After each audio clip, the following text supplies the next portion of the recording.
welcome to Literary Gladiators, the show where we debate and discuss literature in all of its forms. If it's written work, it's game. Today we're doing the second of a two-part episode of Edgar Allan Poe's Spirit of the Dead.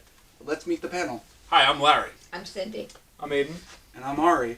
And guys, it's great to have you on the panel today. It's Hello. the first time that we're doing a two-part panel, so this should go very interesting.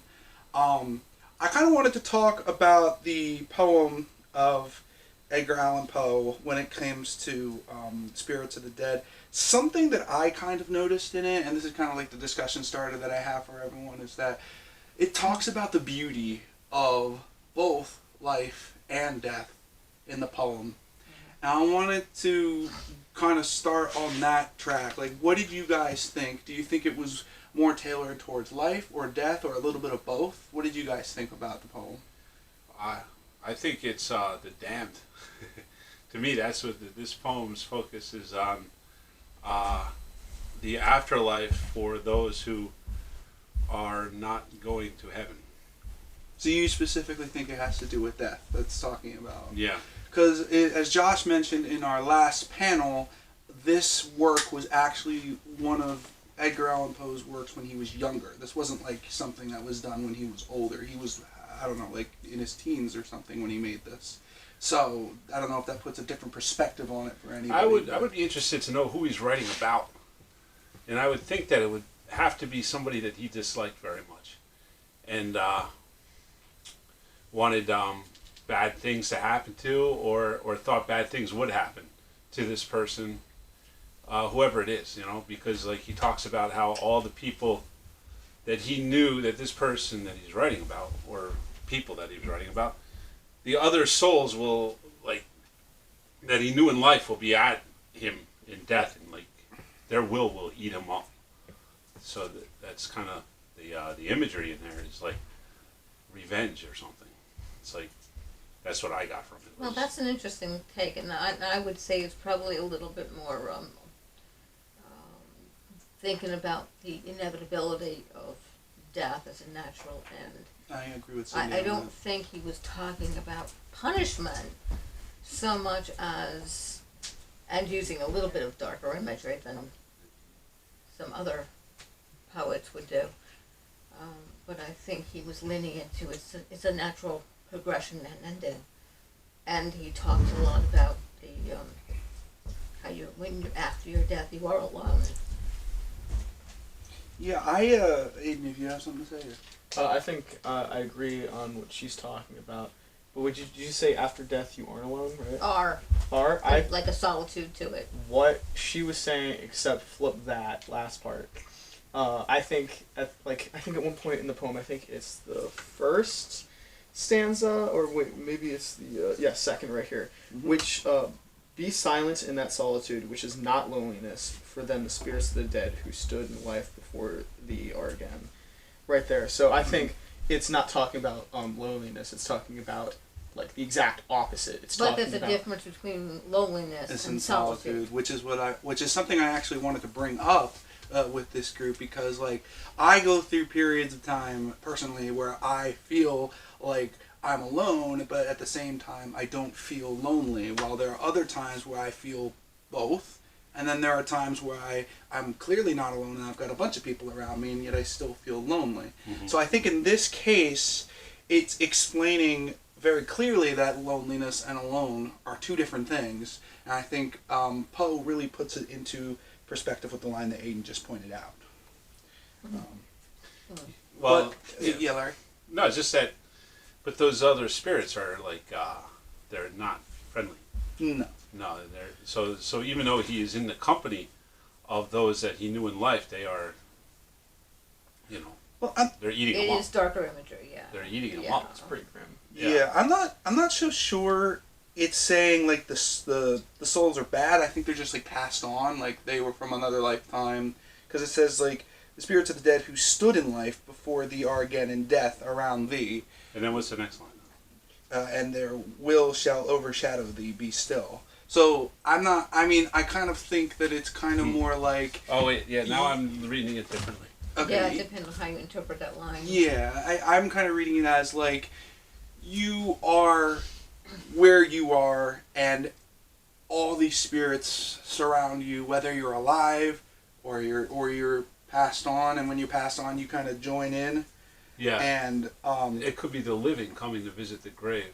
yes, Yeah, That maybe as that's well. where he's going for that. I really like the last stanza of this poem. The breeze, the breath of God is still, and the mist upon the hill, shadowy, shadowy, yet unbroken, is a symbol and a token, how it hangs upon the trees, a mystery of mysteries. What do you guys think about that line?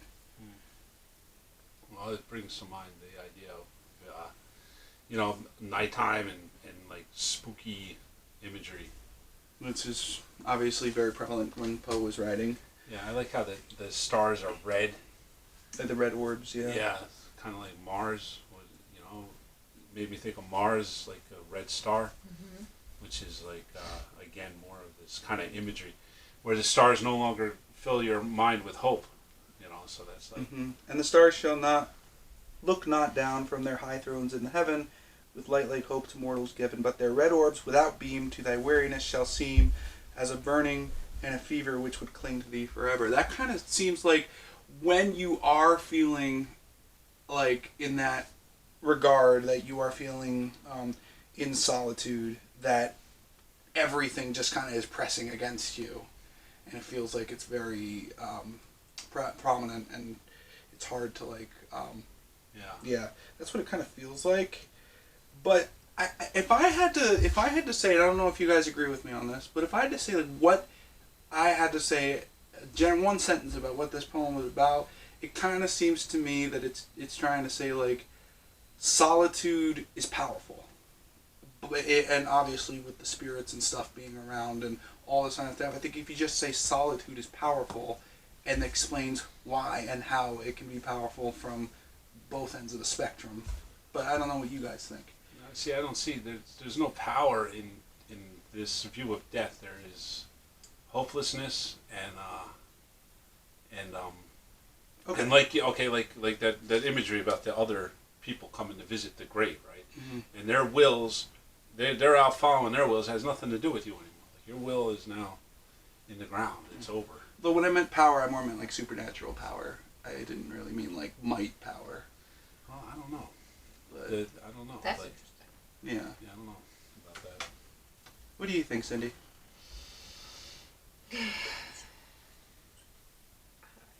I think mostly he was talking about it being natural and the end of life, and then as far as there being other spirits,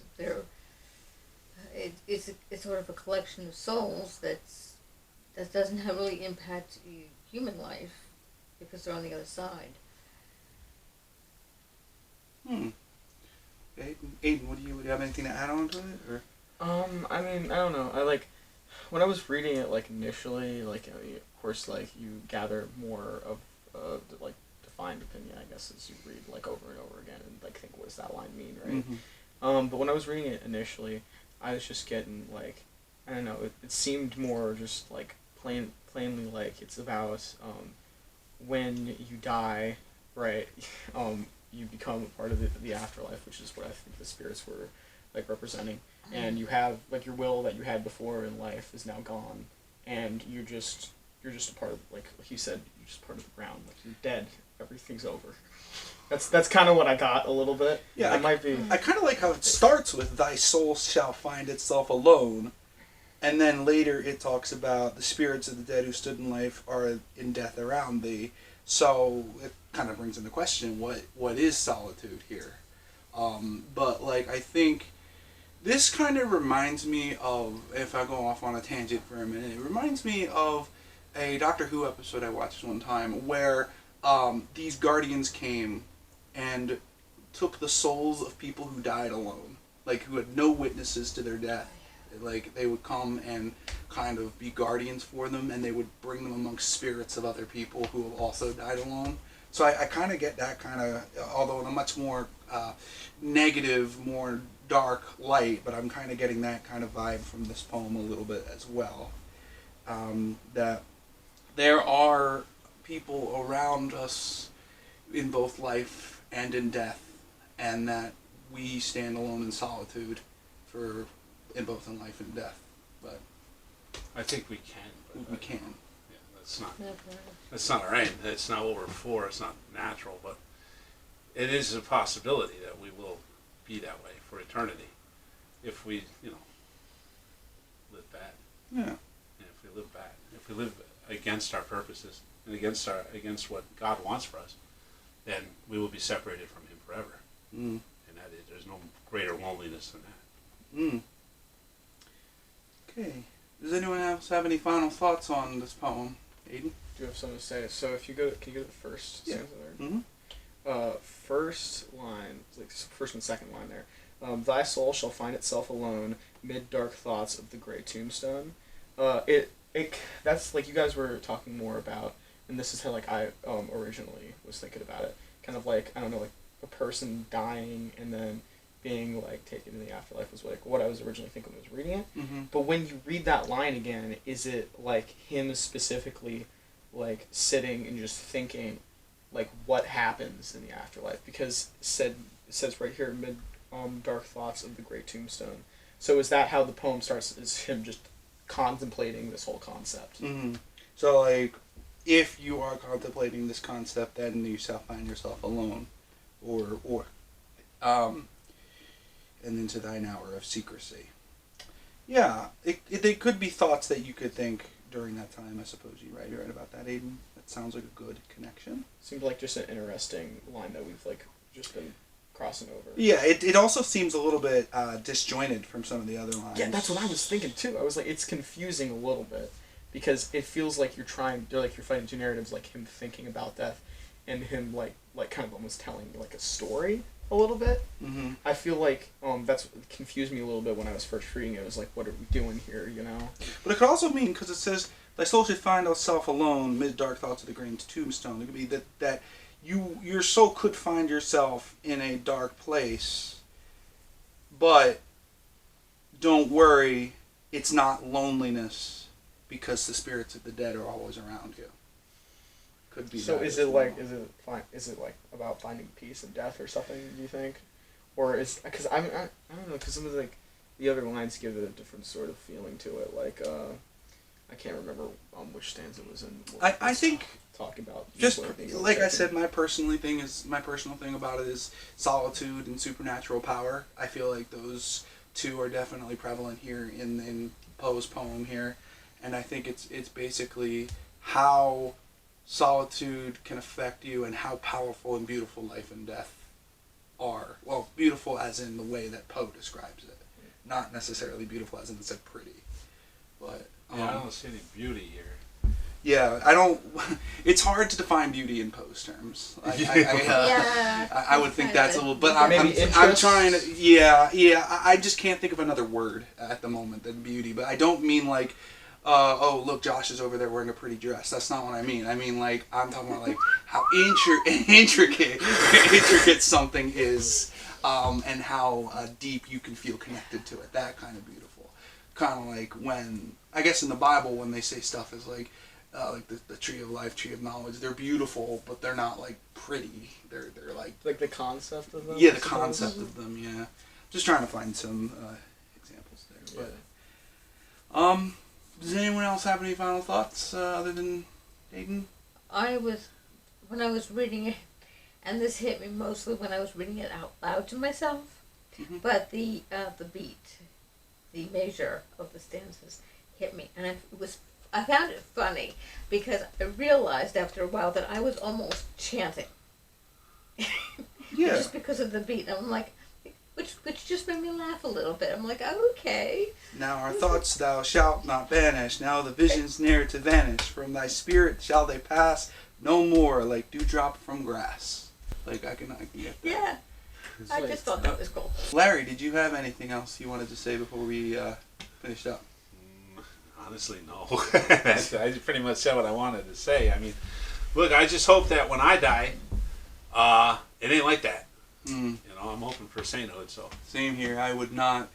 I mean, to have company would be great amongst the spirits, but not in such a dark and gloomy way. Yeah. I think we'd expect more. Otherwise, what's it all for? Yeah. Good point.